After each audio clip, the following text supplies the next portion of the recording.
আল্লাহ বলে, বন্ধু আপনি এবার বলে দেন, জান্নাতের কথা শুননা যদি আমার কোনো বান্দা মনে মনে ভাবে যে আল্লাহ কথা তো ভালো, জান্নাতে তো যাওয়া দরকার, যাইতে তো মন চায়, তা আমি যে পরিমাণ গুনাহ করছি হুজুর, যে পরিমাণ নাফরমানি করছি, আমি কেমনে যাবো?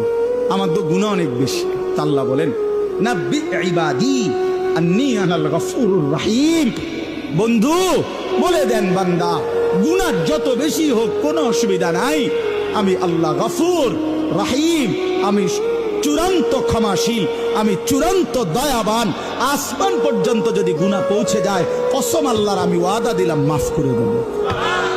শুধু গুনাহ ছেড়ে দাও, আমার কাছে ফিরে আসো, চোখের পানি ফেলে মাফ চাও, আর করবা না, ওয়াদা দাও, আমি 90 বছরের গুনাহ একসাথে মাফ করে দেব। মাফ করে দেব। তোমার জন্যই তো বানাইছিলাম জান্নাত বান্দা, আমি রাইখা দিয়ে লাভ কি? তুমি তো দিতেই চাই।